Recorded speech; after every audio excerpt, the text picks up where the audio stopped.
ආයුබෝවන් ආදරණීය දුවේ පුතේ අපි ගිය කොටසදී වර්ග දෙකකට අදාළව සප්‍රමාණ නිශ්මාන බව සොයන ආකාරය පිළිබඳව පැහැදිලි කළා. ඒකේ තව වර්ග දෙකකට අදාළව ගැටළු ඉදිරිපත් වන ආකාරයන් පිළිබඳව අද පැහැදිලි කරගෙන යමු. හරි. ඊළඟ ගන්න පුතේ ප්‍රශ්නයක් ඊළඟ ගැටලුව සොක්‍රටිස්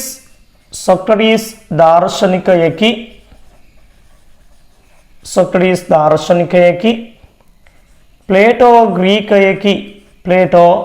ග්‍රීකයෙකි එම නිසා සමහර දාර්ශනිකයන්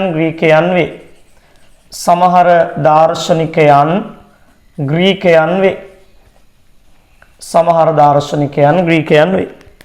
තොර මෙහෙම ගැටලුවක් ආවහම අපි ඉස්සෙල්ල කරන්නේ සංක්ෂේපණ රටාව ගොඩනගනවා. සංක්ෂේපණ රටාව ඊළඟට සංකේත කිරීම ඊළඟට රූප සටහන. සංක්ෂේප රටාව ලියනවා x සොක්‍රටිස් x කියලා ගන්නවා සොක්‍රටිස් y කියලා ගන්නවා ප්ලේටෝ ඒ දාර්ශනික වර්ගය b ග්‍රීක වර්ගය සංකේත කිරීම සොක්‍රටිස් දාර්ශනිකයෙක් වෙනවා නම් x අවයවයක් වේ ඒට ප්ලේටෝ ග්‍රීකයෙක් නම් y අවයවයක් වේ බීට. එම නිසා සමහර දාර්ශනිකයන් ග්‍රීකයන් වෙනවා නම් a ඡේදන b අසමානයි ශූන්‍යයට. රූප සටහන අඳිනකොට එක වර්ගයක් සඳහා එක කුලකයක් වෙන්න මෙන්න a වර්ගය b වර්ගය එකිනෙකට ඡේදනය වූ වර්ග දෙකක් කුලක දෙකක් ඇඳගන්න. අවයව දෙක විතරක් රූප සටහන් ගත කරන. එතකොට x a වල අවයවයක් වෙනවා නම් x b ට අයිතිද නැද්ද කියලා නිශ්චිතව අපි දන්නේ නැහැ. ඒ නිසා x a ට අයිති නම් b ට අයිතිද නැද්ද නිශ්චිතව දන්නේ නැති නිසා a වර්ගය කපාගෙන යන b ගේ පරිධිය රේඛාව මත අපි x ලකුණු කරමු. ඊළඟට y b වල අවයවයක් වෙනවා නම් a ට අයිතිද නැද්ද නිශ්චිතව දන්නේ නැති නිසා b වර්ගය කපාගෙන යන a ගේ පරිධිය රේඛාව මත y ලකුණු කරමු. දැන් නිගමනය අපෙන් අහනවා a ඡේදන b අසමානයිලු ශූන්‍යයට. ඡේදනය අසමානයි නම් ඡේදන කොටසේ සමාජිකයෝ ඉන්නට ඕන. සමාජිකෝ කෑලි නෙවෙයි සම්පූර්ණයෙන් ඉන්නට ඕන. ඒ නිසා මේ කොටස සම්පූර්ණ සමාජිකයෝ නැති නිසා අපි කියනවා එම නිසා තර්කය නිශ්‍රමාන වේ. එම නිසා තර්කය නිශ්‍රමාන වේ. පැහැදිලි? හරි. ලියාගන්න සොක්‍රටිස් දාර්ශනිකයෙකි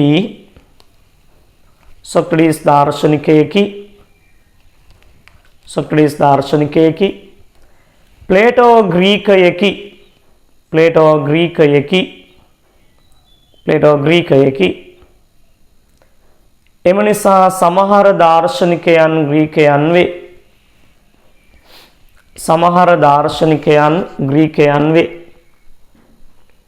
නිසා සමහර දාර්ශනිකයන් ග්‍රීකයන් වේ. සංක්ෂේප රටාව ලියලා සංකේත කිරීම කළා රූප සටහන අඳින්න. සංක්ෂේප රටාව ලිව්වා සංකේත කරා රූප සටහන ඇඳලා.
හරිද?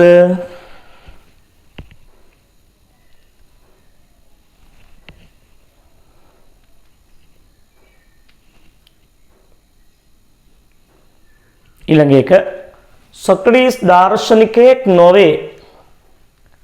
සොක්‍රටිස් දාර්ශනිකයෙක් නොවේ. ඊළඟ තර්කය සොක්‍රටිස් දාර්ශනිකයෙක් නොවේ. සොක්‍රටිස් දාර්ශනිකයෙක් නොවේ. ප්ලේටෝ ග්‍රීකයෙක් නොවේ. ප්ලේටෝ ග්‍රීකයෙක් නොවේ. එම නිසා සමහර දාර්ශනිකයන් ග්‍රීකයන් නොවේ. සොක්‍රටිස් දාර්ශනිකයෙක් නොවේ. ප්ලේටෝ ග්‍රීකයෙක් නොවේ. එම නිසා සමහර දාර්ශනිකයන් ග්‍රීකයන් නොවේ. තනියම හදන්න බලන්න කොහොමද මේක සංකේත කරලා රූප සටහන්ගත කරන්න කියලා.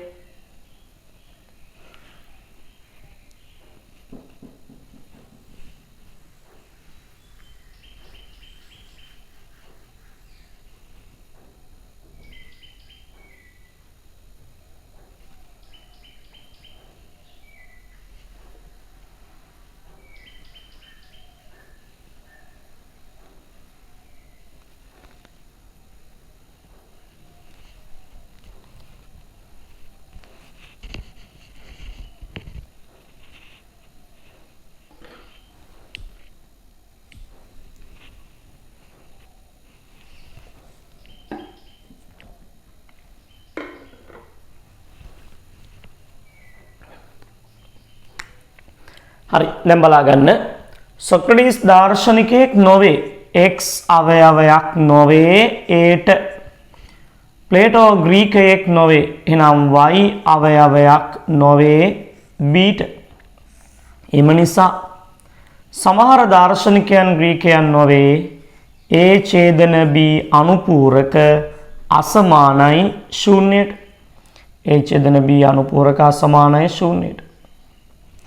දැන් අවයව දෙක විතරක් රූප සටහන්ගත කරමු. x අවයවයක් වෙන්නේ නෑලු a වල. දැන් පුතේ ඔබට මතක ඇති අපි a ට අයිති නැත්නම් x තව කාටද අයිති වෙන්න පුළුවන්? මේක අයිති වෙන්න පුළුවන් දෙන්නෙක් ඉන්නවා. කවුද? b සහ අනුපූරකය. x a ට අයිති නැත්නම් b ට අයිති වෙන්නත් පුළුවන් අනුපූරණයට වෙන්න පුළුවන්. ඒ නිසා දෙන්නටම අයිති වෙන්න පරිධිය රේඛාවේ අපි x දානවා. y b ට අයිති නෑලු. y b ට අයිති නැත්නම් b කියන වර්ගයට y අයිති නැත්නම් y a ට අයිති වෙන්නත් පුළුවන් අනුපූරණයට අයිති වෙන්නත් පුළුවන්. ඒ නිසා දෙන්නටම අයිති වෙන්න පරිධියේ y දා. නිගමනය අපෙන් අහනවා b අනුපූරක a අසමානයිලු. b ට අයිති නැති a අසමානයි නම් මේ කොටසේ සාමාචිකයෝ ඉන්නවා. ඒ කොටසේ සාමාචිකයෝ නැති නිසා තර්කය නිශ්‍රමාන වේ. තර්කය නිශ්‍රමාන වේ. හදාගන්න.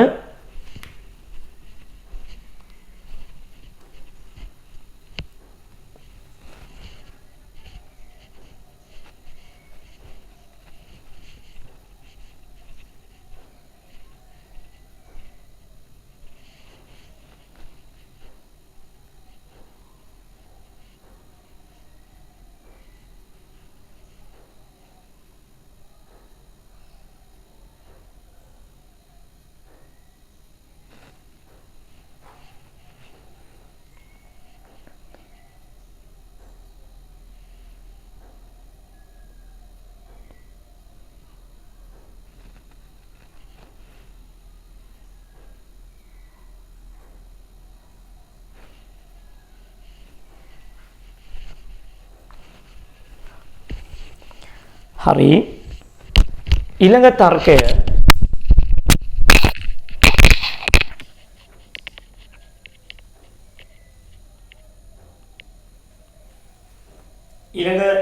යනවා අපි ඊළඟට යන්න සොක්‍රටිස් දාර්ශනිකයෙක් මෙන්ම ග්‍රීකයෙකි.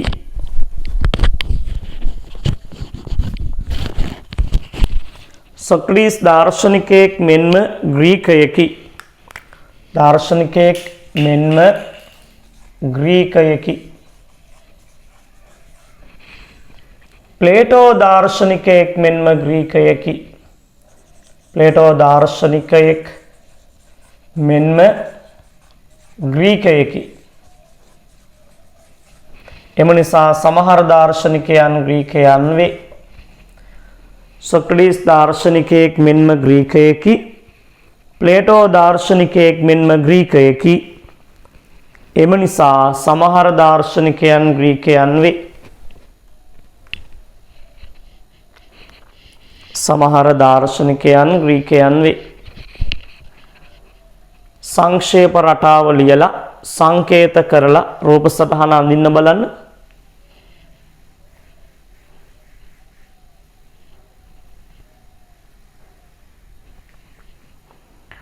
සංක්ෂේප රටාව ලියලා සංකේත කරලා රූප සටහන අඳින්න.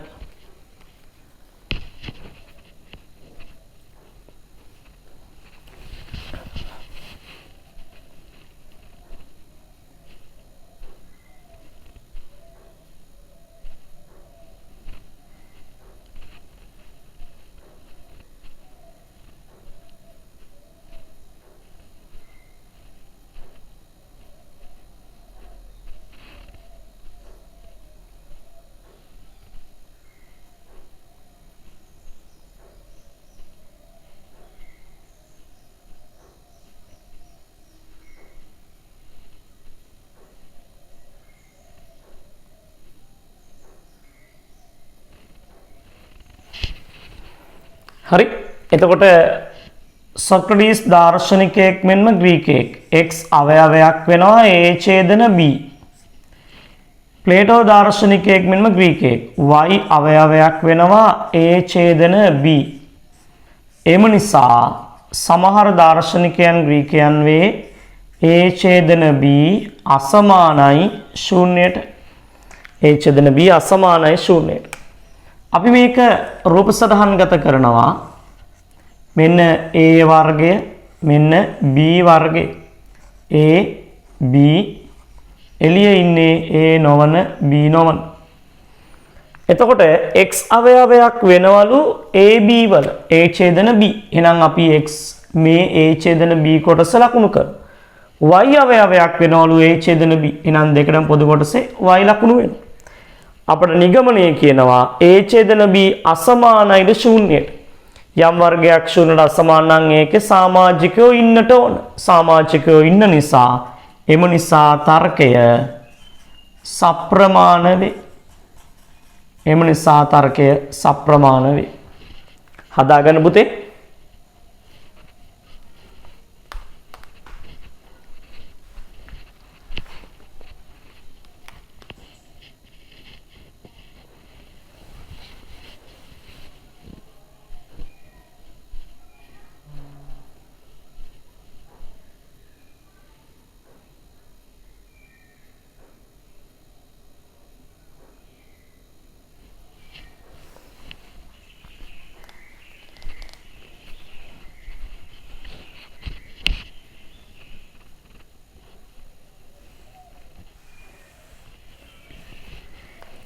ඊළඟ එක සොක්‍රටිස්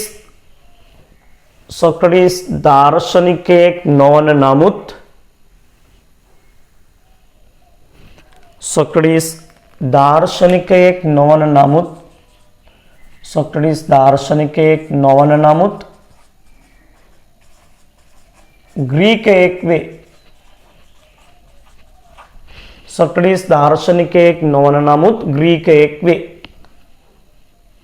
සොක්‍රටිස් දාර්ශනිකයෙක් නොවන නමුත් ග්‍රීකයෙක් වේ. ප්ලේටෝ ග්‍රීකයෙක් නොවන නමුත් දාර්ශනිකයෙක් වේ. ප්ලේටෝ ග්‍රීකයෙක් නොවන නමුත් දාර්ශනිකයෙක් වේ. එම නිසා සමහර දාර්ශනිකයන් ග්‍රීකයන් නොවේ. සමහර දාර්ශනිකයන් ග්‍රීකයන් නොවේ. ආයසරයක් බලන්න තර්කය. සොක්‍රටිස් දාර්ශනිකයෙක් නොවන නමුත් ග්‍රීකයෙක් වේ. ප්ලේටෝ ග්‍රීකයෙක් නොවන නමුත් දාර්ශනිකයෙක් වේ. එම නිසා සමහර දාර්ශනිකයන් ග්‍රීකයන් නොවේ. තොද සංක්ෂේප රටාව ලියලා සංකේත කළා රූප සටහන අඳිනවා. ඉස්සෙල්ලා බලා ගන්න. එතකොට සොක්‍රටිස් දාර්ශනිකයෙක් නොවන නමුත් ග්‍රීකයෙක් වේ. එහෙනම් කොහොමද එන්නේ? x අවයවයක් වෙනවා a නොවන b ට. ඊළඟට කියනවා ප්ලේටෝ ග්‍රීකයෙක් නොවන නමුත් දාර්ශනිකයෙක් වේ. y අවයවයක් වෙනවා b නොවන a ට. එම නිසා සමහර දාර්ශනිකයන් ග්‍රීකයන් නොවේ. a ඡේදන b අනුපූරක අසමානයි ශූන්‍යයට. a ඡේදන b අනුපූරක අසමානයි ශූන්‍යයට. අපි රූප සටහන හඳිනවා. මෙන්න a වර්ගය b වර්ගය a b එළියේ a නොවන b නොවන. x අයිති වෙනවලු a ට අයිති නැති b ට. එහෙනම් අපි කොහෙද අපි x ලකුණු කරන්නේ? x අයිති වෙනවලු a ට අයිති නැති b ට. එහෙනම් x මෙතන. y අවයවයක් වෙනවලු b ට අයිති නැති a ට. එහෙනම් y මෙතන. නිගමනය අපිට කියනවා b අනුපූරකයේ අසමානයි. b ට අයිති නැති a අසමානයිලු. අසමාන නම් සාමාචිකයින් ඉන්නවා. ඒ නිසා තර්කය සප්‍රමාණ වේ. එම නිසා තර්කය සප්‍රමාණ වේ. හදාගන්න.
හරි. ඊළඟ තර්කය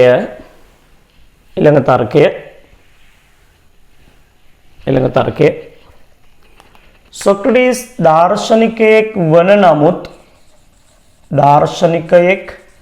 වන නමුත් ග්‍රීකයෙක් නොවේ.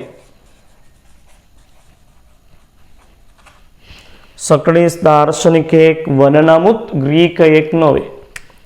ප්ලේටෝ ග්‍රීකයෙක් වන නමුත් දාර්ශනිකයෙක් නොවේ.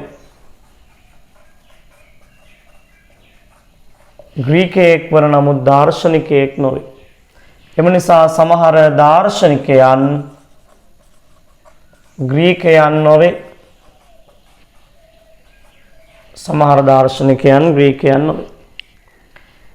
හරි. සොක්‍රටිස් දාර්ශනිකයෙක් වන නමුත් ග්‍රීකයෙක් නොවේ. ප්ලේටෝ ග්‍රීකයෙක් වන නමුත් දාර්ශනිකයෙක් නොවේ. එම නිසා සමහර දාර්ශනිකයන් ග්‍රීකයන් නොවේ. හදන්න බලන්න තනියම.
හරිද? එතකොට සොක්‍රටිස් දාර්ශනිකයෙක් වන නමුත් ග්‍රීකයෙක් නොවේ. X අයිති වෙනවා Aට නමුත් Bට අයිති නැහැ. ප්ලේටෝ ග්‍රීකයෙක් වන නමුත් Y අයිති වෙනවා Bට නමුත් Aට අයිති වෙන්නේ නැහැ. එම නිසා සමහර දාර්ශනිකයන් ග්‍රීකයන් නොවේ A ඡේදන B අනුපූරක අසමානයි ශූන්‍යයට. එතකොට x අවයවයක් වෙනවලු බීට අයිති නැති ඒට. එහෙනම් x මෙතන. x අවයවයක් වෙනවලු බීට අයිති නැති ඒට. එහෙනම් x මෙතන. y අවයවයක් වෙනවලු ඒට අයිති නැති බීට. එහෙනම් y මෙතන. ඒ අනුව බීට අයිති නැති ඒ අසමානයි නම් මේ කොටසේ සාමාජිකයෝ ඉන්නවා. සාමාජිකයෝ ඉන්න නිසා තර්කය සප්‍රමාණ වේ. සප්‍රමාණ වේ.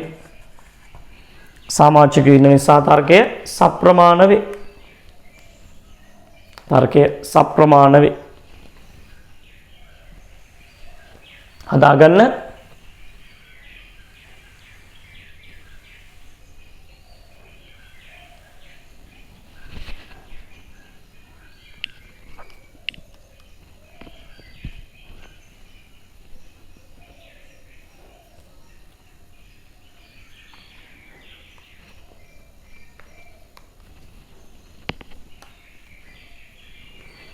ඊළඟ එක සොක්‍රටිස් දාර්ශනිකයෙක් හෝ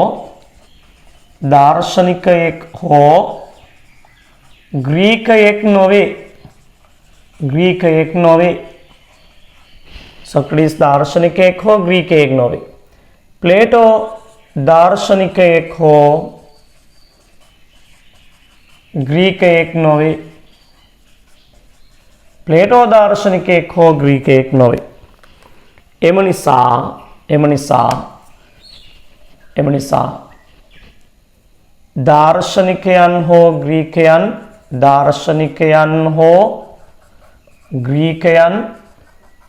නොවන අය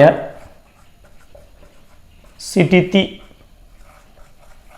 දාර්ශනිකයන් හෝ ග්‍රීකයන් නොවන අය සිටිති. දාර්ශනිකයන් හෝ ග්‍රීකයන් නොවන අය සිටිති. දැන් මේක කොහොමද අපි හදන්නේ? බලාගන්න පුතේ.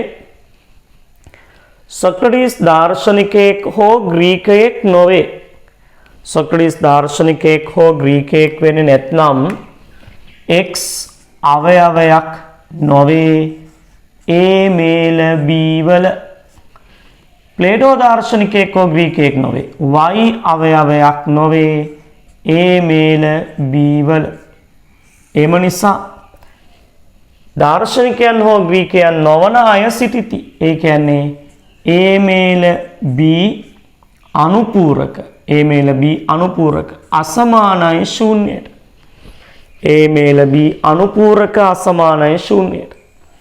එහෙනම් x අයිති නැත්නම් A මේල B වලට x අයිති නැත්නම් x කොහෙටද අයිති වෙන්නේ? A මේල B ට අයිති නැත්නම් x අයිති වෙන්නේ එළියට. y A මේල B වලට අයිති වෙන්නේ නැත්නම් y අයිති වෙන්නේත් එළියට.